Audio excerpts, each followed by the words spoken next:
बिस्मिल्लाहिर्रहमानिर्रहीम। अम्मा बाद फ़अऊज़ु बिल्लाहि मिनश्शैतानिर्रजीम बिस्मिल्लाहिर्रहमानिर्रहीम वक़ुल जाअल हक़्क़ु व ज़हक़ल बातिल इन्नल बातिल कान ज़हूक़ा सदक़ल्लाहु मौलानल अज़ीम।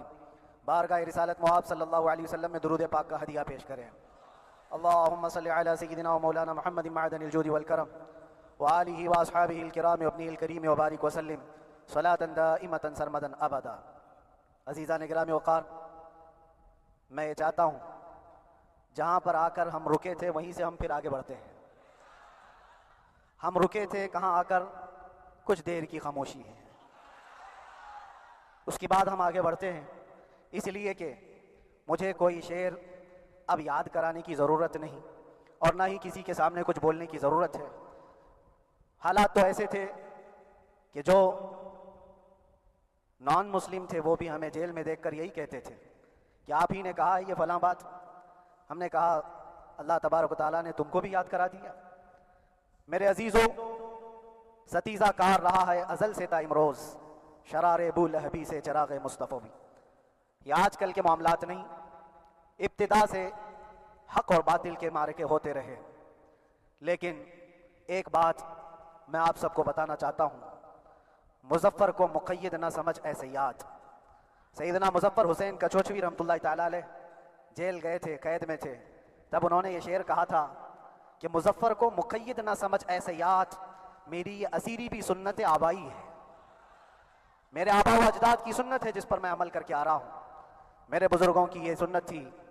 बहरहाल जिनको जिस रास्ते से मुझे गुजारना था, लोगों के दिलों में ये ठंडक थी शायद कि ज़ुबान बंद करके चंद दिनों के लिए कैद कर दिया जाए, मगर मेरा अकीदा ये था कि अल्लाह तबारक व तआला जब तक चाहे कि कोई उसके लिए पाबंदी नहीं कर लगा सकता।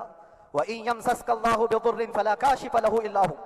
रब तआला फरमाता है अगर अल्लाह ताला तुम्हें कोई मुसीबत दे तो उसके अलावा कोई टाल नहीं सकता। व इन यमसस्कल्लाहु बिखैरिन फला राद्द लिफज़लिही। और अल्लाह किसी को भलाई दे दे तो फिर उसको रोक भी कोई नहीं सकता। मौला तबारक व तआला अगर किसी को कोई मकाम अता कर दे तो हजारों कीड़ों के फड़फड़ाने से वो मकाम खत्म भी नहीं हो सकता। अल्लाह तबारक व तआला जिसको बढ़ाना चाहे उसके लिए कोई रास्ता रुकावट नहीं बन सकता। इसलिए कि हमने तारीख में देखा है, पैबंद लगे कपड़े पहनने वाले, पैरों में चप्पल नहीं थे, जिनके नाखून तक उखड़ जाते थे, लेकिन वो जब चलते थे कैसर और किसरा भी कांपते थे। जिनका ये नारा था टल न सकते थे जंग में अगर अड़ जाते थे, पांव शेरों के भी मैदान से उखड़ जाते थे, हक से सरकश हुआ कोई तो बिगड़ जाते थे। अरे तेग क्या चीज है, हम तोप से भी लड़ जाते थे। ये वो सहाबा किराम और असलाफ किराम, उनका ये मामूल था। बज़ाहिर उनके पास कोई असबाब नहीं थे, लेकिन अल्लाह की मदद थी। वो पानी की तरह बहते हुए चले गए, न चट्टानों ने उनका रास्ता रोका, न दरियाओं ने उनका रास्ता रोका। वो जिस तरफ से जाते थे अल्लाह ताला उनके लिए रास्ते बनाता था। अजीज़ान गिरामी वक़ार, कौन है वो जो दरियाए दजला में अपने घोड़े दौड़ाए थे? कौन है वो जो दरिया में अपनी कश्तियां डालकर जला दिया था कि वापस जाने का कोई तसव्वुर ना हो? ये सब मेरे मुस्तफ़ा करीम के दीवानों की ही बात थी। इसीलिए आज भी दुनिया घबराती है तो शाने लोगों से नहीं, दीवानों से ही घबराती है। बहुत ज्यादा चालाक रहने वालों से नहीं, दीवानों से दुनिया घबराती है। इसलिए कि दुनिया को पता है, दुनिया जानती है कि दीवाना कहाँ देखता है किसी को पता नहीं। और ये उस दीवाने की बात कर रहा हूँ जिसके लिए अल्लाह के हबीब सल्लल्लाहु तआला अलैहि वसल्लम की इज्जत व वक़ार सबसे अव्वल है। अज़ीज़ान गिरामी वक़ार, आज आपके सामने हाजिर आया ये मेरे उस्ताद गिरामी, मुरब्बी, उस्ताज़ुल असातिज़ा, बिरादर गिरामी हज़रतुल अल्लामा मुफ्ती ज़ुबैर अहमद साहब क़िबला अदाम अल्लाहु इक़बालहु, जिन्होंने दिन रात एक कर दिए थे। मेरे ख्याल से 8 महीने में जितने उनके बाल सफ़ेद हुए इससे ज़्यादा नहीं हुए होंगे। सिर्फ इसलिए नहीं कि एक भाई के लिए, इसलिए भी लड़ रहे थे कि एक आलिम के लिए जिससे दीन का बहुत सारा हिस्सा वाबस्ता है। उनकी मेहनतें रायगा ना गई। बहुत सारे मेरे अहबाब अक़रबा, ख़ास तौर पर मदनपुरा और विक्रोली से, जिन्होंने अपने घर बार छोड़कर मेरे लिए दौड़ते भागते रहे। अल्लाह रब्बुल इज़्ज़त इस बात का शाहिद है, एक एक दिन अंदर मैंने सब के लिए दुआएं की हैं। और ऐसा नहीं कि कोई दिन भूला जाता। और बाहर की हमेशा ये खबरें आती रहती कि हालात कैसे के कैसे होते जा रहे हैं। कभी अगर घबराहट और बेचैनी होती तो मेरे अजीज़ों सिर्फ एक ही बात हमारे पास थी इलाज के लिए, एक ही इलाज था। जब बेचैनी बढ़ जाती, अपनों से राब्ता नहीं हो पाता और किसी के खबर ना पहुंचती, खाने पीने की तकलीफें, रहने सहने की मुसीबतें जब सर पर आती तो एक ही इलाज था, उनके निसार कोई कैसे ही रंज में हो, उनके निसार कोई कैसे ही रंज में हो, जब याद आ गए हैं सब गम भुला दिए हैं। जब याद आ गए हैं, सब गम भुला दिए हैं, उस रसूल मुहतरम सल्लल्लाहु तआला अलैहि वसल्लम का एहसान अजीम है। बार बार मुझे ये एहसास होता रहा, पूरी दुनिया अगर छोड़ दे, मगर यकीन था आमिना का लाल कभी नहीं छोड़ेगा, और छोड़ा भी नहीं, और छोड़ा भी नहीं। हर रात जो हमारा मामूल था, हमने जो देखा, हमारी पिछली जिंदगी में हमने उतने अजायबात नहीं देखे होंगे जो 8 महीने के अंदर हमने देखे। नबी पाक सल्लल्लाहु तआला अलैहि वसल्लम के इनामात और इकरामात, रब तबारक व तआला की मदद से दिल मजबूत होता है। अजीज़ान गिरामी, हमने तो वहां ऐसे लोगों को देखा जो डिप्रेशन का शिकार होकर काफिर भी हो गए, और हालात से घबरा करके वो इनकार कर बैठे, कोई खुदा नहीं है, कोई मदद नहीं आती है। ऐसे हालात वहां देखे, लेकिन उन हालात में भी अल्लाह तबारक व तआला की मदद साथ रही। रसूल पाक सल्लल्लाहु तआला अलैहि वसल्लम का इनाम और इकराम ये था कि जिस तरह से गए थे उसी तरह से वापस भी आए, जिस तरह से गए थे वैसे ही वापस आए। और ना मेरे मुस्तफ़ा ने बाहर मेरी इज्जत में कमी की, ना अंदर इज्जत में कमी की, कहीं पर भी नहीं। अल्हम्दुलिल्लाह, जिस शान के साथ रसूल पाक सल्लल्लाहु तआला अलैहि वसल्लम अपने चाहने वालों को रखते हैं, वो मैंने दुनिया में देखा। और फिर ये अर्ज किया, आका आज आपकी इज्जत पर बात करने वाले को, चाहे वो 1000 काल कोठरी के अंदर हो, आप इज्जत के साथ बिठाते हैं, तो फिर कयामत के दिन उसकी इज्जत का क्या हाल होगा। अर्श हक है मसनद रिफात रसूलुल्लाह की, देखनी है हश्र में इज्जत रसूलुल्लाह की। मेरे अजीजों, एक बात को तय करके चलो, उन्हें जाना, उन्हें माना, न रखा गैर से काम, लिल्लाहिल हम्द, मैं दुनिया से मुसलमान गया। उस एक बात में जो इज्जत है, दुनिया के किसी मकाम और मनसब और मर्तबे में इज्जत नहीं है। और हालात दुनिया इंशाअल्लाह मैं सुनाता रहूंगा। अल्लाह तबारक व तआला जब तक ये जुबान रखा है, हक बोलते रहेंगे और सुनाते रहेंगे, और भी हालात आपको इंशाअल्लाह उल अज़ीज़ आगे सुनाते रहेंगे। लेकिन आज खुसूसियत के साथ मैं जुमा के लिए इसीलिए हाजिर आया कि यहाँ के लोग पल पल याद करते रहे। हज़रत मुझे हर बार खबर देते कि जब नमाज से फारिग होकर के मैं निकलूं तो मुझे लोग पकड़ लेते, क्या हुआ, अब क्या खबर है। तो जिस कदर आपकी बेचैनी थी, बेकरारी थी, मेरे अजीजों, मुझे भी मिलने की बेचैनी और बेकरारी थी। लेकिन ये एक स्टेज था जिससे गुजारा गया है, एक मकाम था जिससे गुजारा गया। मैं तो एक निकम्मा आदमी, मैं तो एक कम पढ़ा हुआ हूं। लेकिन आपको बुजुर्गान दीन की अगर तारीख पता हो, इमाम आजम अबू हनीफा रदी अल्लाह तआला जिनको नाहक जेल में रखा गया था, इमाम मूसा काजिम रदी अल्लाह तआला 7 साल तक कैद में रहे। ये कौन इमाम मूसा काजिम, जिनके दरबार में जाने के लिए गौसे आजम अब्दुल कादिर जिलानी रदी अल्लाह तआला 4 किलोमीटर दूर अपनी चप्पल उतार दिया करते थे। इमाम मूसा काजिम का वो दरबार है जिनको बाबुल हवाइज कहा जाता है। उस इमाम को 7 साल तक बगैर किसी कसूर के कैद में रखा गया।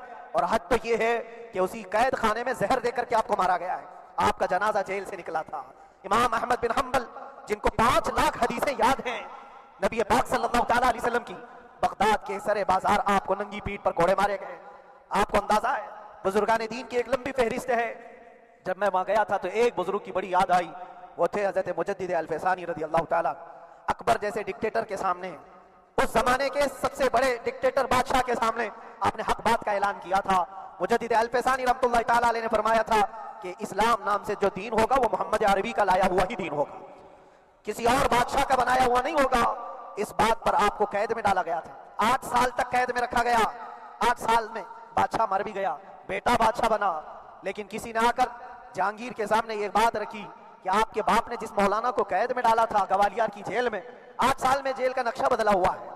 तो बादशाह ने पूछा हुआ क्या है, कहा कि उस मौलाना ने 8 साल में तकरीबन 700 कैदियों को आलिम बना दिया है। दरसे हदीस, दरसे तफसीर, कुरान का इल्म, नमाजें जमातों से वहां इस तरह अदा होती है जैसे लगता है गुंबद खजरा की छांव में है। रब तबारक व तआला का यह एहसान अजीम था। इन 8 महीनों में बिहम्दी ताला मैंने अपनी लाइफ में कभी इतनी इमामत नहीं की थी जितनी वहां इमामत किया। इसलिए कि पाबंदी नहीं हो पाती, जब जब इमाम रहा मस्जिद में छुट्टियां हुआ करती थी, इधर उधर आना जाना, लेकिन वहां पर कभी किसी नमाज में छुट्टी नहीं हुई। और इमामत अल्लाह तबारक व तआला को जहां लेना है वहां लेता रहे। और मुझे इस बात का थोड़ा कल्क था, 24 साल से मैं तरावी सुना रहा था। 24 साल, 24 तरावी हो चुकी थी। रमजानुल मुबारक का 24 गुजर चुके थे, 25वां साल था। जालिमों ने मुझे रमजान से पहले अंदर कर दिया। बार बार ये ख्वाहिश होती थी कि मेरी तरावी छूटने ना पाए। 25वीं तरावी है, 25वीं मेहराब है, लेकिन रब तबारक व तआला का एहसान, अंदर मौजूद सारे मुसलमानों ने मुतालबा किया कि हम यहाँ जमात से तरावी कायम करेंगे। और अब तक लोग अलम तरा कैफ वाली तरावी कभी कभार पढ़ लिया करते हैं, लेकिन सारे लोगों ने मिल करके ये इत्तेफाकन कहा कि हम पूरा कुरान आपसे सुनना चाहते हैं। कैसे कैसे कैदी थे, कैसे कैसे क्राइम वाले थे। मैंने कहा आज मैं एक दिन पढ़ाता हूँ, एक पारा पढ़ूंगा, आपको अगर लगे तो बता देना, भारी पड़ जाए, क्योंकि लोग सारे क्रिमिनल हैं और कई तरह के जराइम किए हुए लोग, नमाज दीन से कहां ज्यादा रिश्ता। कहा हो सकता है ये घबरा कर भाग जाएं। एक दिन पढ़ाऊंगा, अगर आपको लगे तो बोल देना, नहीं तो कल से अलहमदुलिल्लाह। पहले दिन तरावी पढ़ाए, दूसरे दिन सारे लोगों ने कहा आपने एक पारा पढ़ाया है, सहरी तक भी पढ़ाएंगे तो इंशाल्लाह खड़े रहेंगे। ये जो इस्तेकामत, ये सारी चीजें दिलों का जमा होना और हमारी तरफ दिलों को फेर देना बगैर अल्लाह की मदद के नहीं होता। रसूल पाक सल्लल्लाहु ताला अलैहि वसल्लम के करम और एहसान के बगैर नहीं होता। वो तरावी भी पढ़ते रहे, तफसीर कुरान भी सुनते रहे और कुरान की तालीम भी लेते रहे। फिर मुझे अंदाजा ये हुआ कि रब तबारक व तआला की मंशा ये थी कि हमारी तरावी की मेहराब की सिल्वर जुबली जेल के अंदर हो जाए। मुझे इस बात का कोई कल्क नहीं रहा कि मेरी कोई चीज छूट गई है। हाँ, ईद, बकरीद, मुहर्रम, ये तमाम चीजें लोगों की याद तो रहती, रिश्तेदार, अहिबा, अकरबा की याद, लेकिन अल्लाह की मर्जी, मेरा रब तबारक व तआला जो पसंद करे उसमें हम राजी हैं। अगर मौला ये चाहता है कि मैं तन्हा पढ़ूं तो उसकी रजा में हम राजी हैं। अगर वो चाहता है कि मजमे हजारों में हम नमाज अदा करें तो उसकी मर्जी पर हम कायम हैं। अजीज़ान गिरामी वक़ार, सब्र और सुकून के साथ जो हालात गुजरे उसमें सबसे बड़ा किरदार आप सबकी दुआओं का है। सबकी दुआओं का, मशाइख, सारे पीरान इज़ाम, तमाम सलासिल के और हर मस्जिद के इमाम अपने मेहराब और मिंबर से जो दुआ करते रहे, ये सारा जखीरा मेरे लिए इतना बड़ा है जिसको मैं बयान नहीं कर सकता। हर एक की जानिब से दुआएं, औरतों बच्चों की तरफ से मन्नतें, रोजे, न जाने क्या क्या कर लिया। फिर मुझे अंदाजा हुआ कि सिर्फ अपने आराम, अपनी राहत के लिए फड़फड़ाने से कुछ नहीं होगा। रब तबारक व तआला ये चाहता है कि पूरी उम्मत मिलकर के इस फकीर के लिए दुआ करे और अल्लाह ताला को जब तक मंजूर था तुम्हारी दुआएं होती रही। बाज लोगों को ये ख्याल भी आया, कुछ मेरे अहबा अकरबा रिश्तेदारों ने भी कहा इतनी सारी दुआएं हुई, कबूल क्यों नहीं होती। एक बात याद रखो, पूरी दुनिया मिलकर खड़े होकर दुआ करे। अल्लाह की कुदरत पर कोई काम करना वाजिब नहीं है, अल्लाह पर कोई चीज वाजिब नहीं है। अगर वो अपने फजल से अता कर दे तो इसका एहसान है, उसका एहसान है। अब चाहे वो साल भर में कबूल करे कि 5 साल में कबूल करे। एक बात याद आती है मेरे अजीजों, हमारी कैद तो 8 महीने की होगी, उन बुजुर्गान दीन की कैद 8 साल, 7 साल। इमाम मोहम्मद बिन हसन अस्करी 20 साल तक कैद में रहे, 20 साल तक अंदर सलाखों के पीछे बंद रखा गया। ये अहले बैत अथार है, अइम्मा इज़ाम है, उनकी तकलीफें देखकर फिर हमारी तकलीफ छोटी लगती और फिर नबी पाक सल्लल्लाहु ताला अलैहि वसल्लम की याद आती। सिर्फ इस बात का हमें फख्र था कि तुमने कभी चोरी के इल्जाम में तो नहीं गिरफ्तार किया, किसी घिनौने इल्जाम में तो नहीं गिरफ्तार किया। हाँ, अगर किसी बात पर गिरफ्तार किया है तो इनसे पूछो तो अब ये बोलने में भी शर्म करते हैं। मौलाना को क्यों गिरफ्तार किया है, मौलाना को क्यों अंदर रखा है, शर्म आती है बोलने में, क्योंकि उन्होंने कुछ ऐसा बोला था जिसको बोलने में शर्म आती। क्या बोला था मेरे अजीजों, ये एक अलग कहानी है। अभी मैं उस पर कुछ गुफ्तगू नहीं करता, इसलिए कि हर एक को याद हो चुकी है, हर एक को याद है। मैं उस कहानी की तरफ नहीं जाता, लेकिन इतना मुझे आज इस मुल्क में रहते हुए एहसास है कि अभी भी इंसाफ खत्म नहीं हुआ है। इंसाफ पूरी तरह खत्म हो जाए तो अल्लाह का अजाब आ जाएगा, अल्लाह का अजाब आ जाएगा। चंद लोग ना इंसाफी कर सकते हैं, लेकिन पूरी की पूरे रोए जमीन पर रहने वाले इंसान ना इंसाफी करें, ऐसा नहीं होता। हमारे हक में सुप्रीम की तरफ से जो इंसाफ आया है, हमारे दिल में इस कदर जगह है आज और इस कदर एहसास है कि हमें यह अंदाजा आज भी होता है कि चाहे कुछ भी हो जाए लेकिन इंसाफ पूरी तरह से मर नहीं सकता, इंसाफ पूरी तरह से मर नहीं सकता। यह हमारा मुल्क अजीज हिंदुस्तान किसी खास आदमी के ठेकेदारी में नहीं है, सभी का खून शामिल है यहाँ की मिट्टी में। किसी के बाप का हिंदुस्तान थोड़ी है, हमारा भी है, आपका भी है, सबका भी है। और मेरे अजीजों, पता नहीं ये भी शायद राहत इंदौरी साहब का शेर है और इससे पहले भी कुछ बोला था, वो भी उनका ही था, तो डेंजर ही हुआ करता है। अल्लाह तबारक व तआला आप सब पर फजल फरमाए, करम फरमाए। जो चीज खास तौर पर बोलनी है वो ये है, इन हालात से आज जो घबराए हुए हैं ये वो लोग हैं जो ऐश परस्त हैं। मैं किसी को खास टारगेट करके नहीं कहना चाहता, लेकिन बहुत सारे वो लोग जो असर और रसूख रखते हैं लेकिन वो आगे आना नहीं चाहते। दीन इस्लाम पर हमले हो, हुजूर पाक की इज्जत पर हमला हो, किसी को बोलना नहीं, क्योंकि पता है देखो इस मौलाना को किस तरह की है, इसी तरह दूसरों को भी कर दिया जाए। जो कंफर्ट जोन में बैठने के आदी हो गए वो अपना एरिया छोड़कर हटना नहीं चाहते। अगर मैं कुछ कहूंगा हुजूर पाक सल्लल्लाहु ताला अलैहि वसल्लम की नामूस के लिए तो मेरा ऐश खतरे में आ जाएगा। अक्सर की यही सोच है, मेरा तो अपना धंधा है, मेरा बिजनेस है, मेरे बीवी बच्चे हैं, हो सकता है मौलाना को किसी चीज की फिक्र नहीं होगी। आपको मैं बताऊं, आपको अंदाजा नहीं हमारे दिल में हमारे बच्चों की कितनी मोहब्बत है। मेरे भी छोटे से बच्चे हैं, जब वो जेल की सलाखों के सामने आकर आंसू बहाते थे तो दिल पर छुरियां चलती थी। वो बच्चे जो हमेशा हमारे सीने पर सोते रहे, आज मैं उनको छू भी नहीं सकता। जब वो सलाखों के पीछे खड़े होकर दूर से रो करके चले जाते 15 मिनट, तो क्या हमारे दिल में बच्चों की मोहब्बत नहीं? क्या हमारे घर बार नहीं, हमारी बहनें, हमारे भाई, हमारी माँ नहीं? कितने तो दिन ऐसे हुए कि मेरी माँ को दौरे पड़ते रहे याद के लिए। तो क्या वो हमारे ऊपर कैफियत नहीं आती कि हम खामखा ये मुसीबत क्यों मोल लिए? मेरी बेटी तो झगड़ा करती इस बात को कि क्यों आप अकेले हो, बहुत सारे लोग हैं, सबका ख्याल करते हुए। लेकिन मेरे अजीजों, ये उनकी अपनी मोहब्बत है। सारा एक परिवार और उससे ज्यादा मेरे शागिर्दों की एक दुनिया है। कितने ऐसे हैं, मैं जानता हूं कि 8 महीने तक नरम ग़िज़ा नहीं खाई मेरे उन बच्चों ने। मैं जानता हूं उनका सिर्फ ये ख्याल था कि अंदर पता नहीं जेल में आप क्या खा रहे होंगे, हम यहां नरम ग़िज़ा नहीं खाएंगे, गोश्त मछली नहीं खाई। हालांकि ये कोई चीज तुम्हारे ऊपर वाजिब नहीं थी। ये हालात मैं इसलिए बता रहा हूं मेरे अजीज, किसी के वहमो गुमान में अगर ये है तो निकाल दे कि मेरे आसपास कुछ नहीं है, मैं किसी को चाहता नहीं, या मेरे साथ मोहब्बतें नहीं है। कसरत से मोहब्बत करने वाले लोग हैं मेरे पास।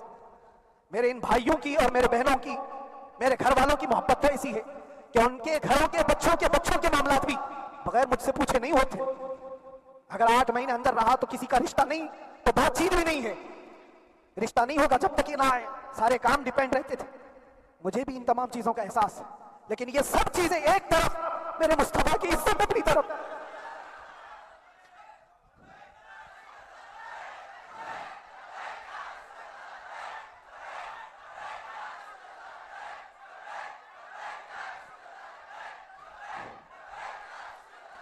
मेरे अजीजों,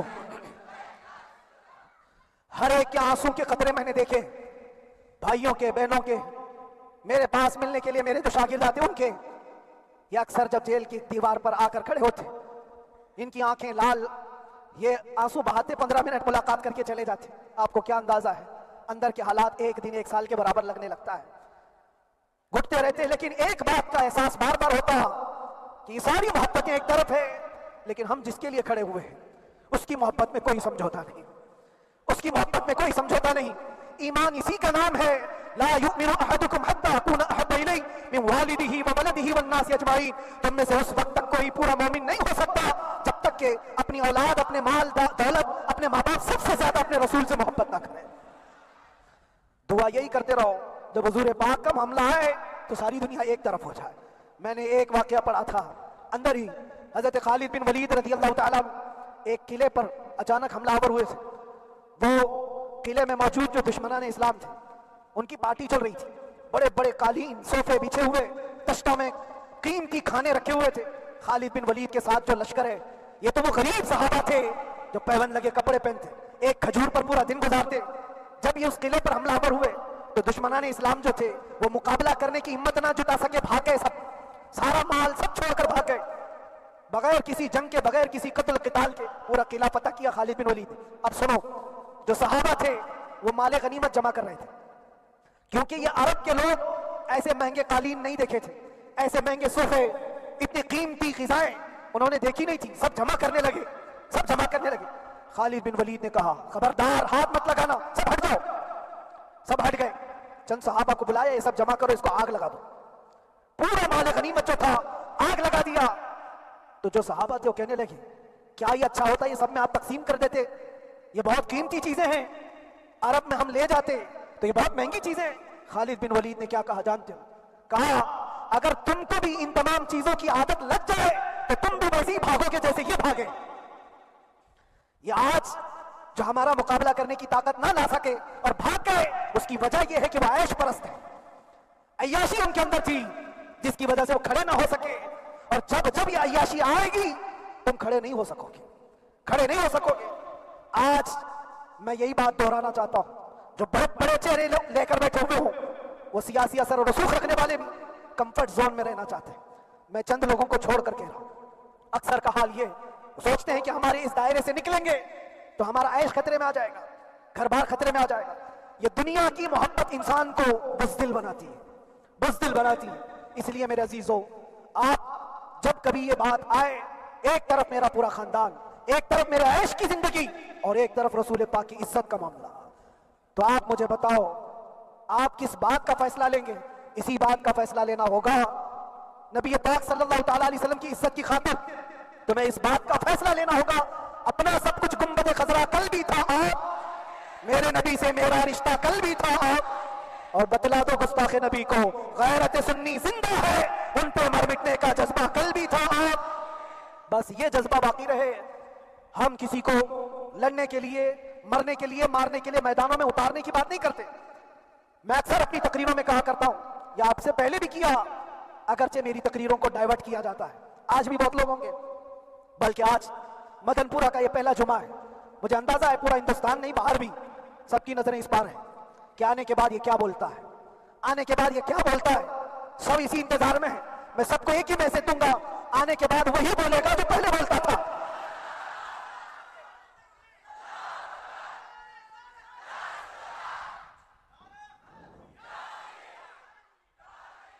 अगर कुछ गलत होता तो हमारे इस मुल्क के अजीज हिंदुस्तान की सबसे आला अदालत ये नहीं कहती कि इनके स्पीच में कोई हेट मसला नहीं है। वो हमें अंदाजा है मेरे अजीजों। हाँ, जहां गलती होगी हम भरे ऐलान के साथ कहेंगे कि हमसे ये गलती हो गई, हमसे ये खता हो गई, जुबान फिसल गई। लेकिन जो चीज नहीं है तो अगर तुम जबरदस्ती उसको कहोगे तो ये हम नहीं मानते। हाँ, बस इतनी दुआ मेरे हक में करें कि जितनी भी जिंदगी बाकी है, जितनी जिंदगी बाकी है, अल्लाह तबारक व तआला हुजूर पाक की मोहब्बत और उनकी अजमत की हिफाजत के लिए जीते मरने की तौफीक अता फरमाए। हमारा काम सिर्फ इतना रह गया, जो मैसेज देना था वो हमने दे दिया। अब जो हालात आ रहे हैं मेरे अजीजों, आप सबके लिए भी मैं ये गुजारिश करूंगा, दीन की तरफ आ जाओ, सच्चाई की तरफ आ जाओ, वरना गाजर मूली की तरह कट जाओगे, खत्म हो जाओगे। दीन की तरफ आओ, सच्चाई की तरफ आओ। और इस्लाम ने कहीं पर भी तुम्हें किसी तरह के आतंक और दहशत की तालीम नहीं दी है। कहीं पर किसी टेररिस्ट की कोई भी ताल्लुकात की, कहीं मुझे कोई बात बता दो, अगर कोई मुसलमान इस तरह की हरकतें कर जाता है जिसको ये लोग बदनाम करते हैं, तो हम समझते हैं उसका इस्लाम से ताल्लुक नहीं होगा। इस्लाम से ताल्लुक होता तो उसके अंदर सिद्दीक अकबर और फारूक आजम की अदाएं होती। आज आपको वो मुआशरा जिंदा करने की जरूरत है। मैं नौजवानों से कहूंगा, बहुत दिन गुजार लिए टिकटॉक पर मुजरे और तुम्हारे इस इंटरनेट की दुनिया पर जिस तरह तुमने आवारगी कर ली है, अब वक्त कम बचा है। आ जाओ मेरे नबी पाक की गुंबद के छांव में। इज्जत वहीं पर है, उन्हीं के कदमों में इज्जत है, और यहां पर भी है और आखिरत में भी है, आखिरत में भी है। बस उस इज्जत के लिए आप सबसे मैं गुजारिश ये करूंगा, सच्चाई की तरफ वापस आ जाओ, सच्चाई की तरफ वापस आ जाओ। जो तुम्हारी नमाजें बाकी हैं उसको पूरी कर लो, इससे पहले कि दुनिया तुम पर नमाज पढ़ दे, इससे पहले कि तुम्हारे जनाजे की नमाज पढ़ी जाए, अपनी नमाजें कंप्लीट कर लो। और उलमाए ज़बील एहतराम का अदब और एहतराम अपने अंदर रखो। सिर्फ इस बात के लिए आपको मैं एहसास दिलाना चाहता हूँ कि मुझे जिस रास्ते से गुजारा गया, जितने दिन कैदोबंद की सोहबतें गुजारी गई, ये सिर्फ ये मैसेज देना था कि फिर इस मौलाना का ये हो सकता है तो छोटे छोटों की क्या कर देंगे। ऐसा अगरचे आ जाए मौका तब भी घबराने की जरूरत थी। आपको पता है इस मुल्क के अजीज हिंदुस्तान की आजादी में 30,000 उलमा को फांसियों पर लटकाया गया। अंग्रेजों ने 30,000 उलमा को कश्मीर से लेकर दिल्ली तक हर दरख्त पर एक आलिम की लाश लटकती थी। इन्होंने कुर्बानियां दी हैं, कुर्बानियां बुजुर्गान दीन के उलमाए ज़बील एहतराम की हुई हैं। यह और बात है कि इस जनरेशन ने आज हमको देखा तो इनको बहुत बड़ा लगता है, ये कोई बहुत बड़ी बात नहीं थी, बहुत बड़ी बात नहीं थी। इस प्रोसेस से बहुत सारे उलमा को गुजारा गया है। सरकार मुजाहिदे मिल्लत रहमतुल्लाह तआला अलैह इमरजेंसी के जमाने में 18 महीने तक कैद में गुजारे, 18 महीने तक इमरजेंसी, वो भी डिक्टेटर का जमाना था। उस जमाने में भी आप अंदर रहे, लेकिन बाहर आने के बाद ना आपके मिशन में कोई कमी आई, ना आपकी जुबान में कोई लकनत आई। अल्लाह वाले जो है वो अल्लाह की रजा की तरफ और रसूल पाक की रजा की तरफ होते हैं। हम सब भी इस मिशन को आज यहाँ से जिंदा करते हैं। जहां से हम छोड़े थे वहीं से आगे बढ़ते, जहां से हम छोड़े थे वहीं से हम आगे बढ़ते हैं। किसी को अगर कुछ बुरा लगता है तो वो उसके समझ का कसूर है, उसके फहम का कसूर है। हमने किसी को टारगेट करके कभी कहा नहीं, बल्कि ये तो कॉमन बात है, एक तो कॉमन कही जाने वाली बात है। फखर से अगर कोई आदमी अपने घर में कहे, क्या बात है मौलाना, आज सुबह से तुम्हारे घर में कुछ हलचल नहीं है, कुछ हलचल नहीं है। हो सकता है तुम्हारे घर में कोई ना हो, तुम अकेले बैठे हो, बीवी कहीं गई है, माँ कहीं गई है, घर में कोई बनाने वाला नहीं हो, घर में खामोशी है, तो तुम अगर उसको जवाब दे दो कि कुछ देर की खामोशी है, शाम में आ जाएगी, कुछ देर की खामोशी है, शाम में आ जाएगी, तो क्या गुनाह किया, क्या गुनाह किया? उसके हालात पर वो बोल रहा है, उसके घर में खामोशी है इसलिए बोल रहा है। हमने भी इसीलिए कहा कुछ देर की खामोशी, इसलिए कि हम जानते हैं इस्लाम वो नहीं है जो यहां दिख रहा है आज। इस्लाम तो वो था जो सिद्दीक अकबर के जमाने का था, इस्लाम तो वो था जो फारूक आजम का था, इस्लाम तो वो था जो उस्मान गनी और हैदर कर्रार का था। तो वो जो हलचल थी वो खामोश है। सलाहुद्दीन अय्यूबी का दौर था, वो इस्लाम की हलचल थी। तो मेरा घर आज खामोश है, इसलिए तो मैं पुकार करके रहा हूं कुछ देर की खामोशी है। और हमें अपने रब से यकीन है ये खामोशी एक शाम टूटेगी, कोई सलाहुद्दीन आएगा।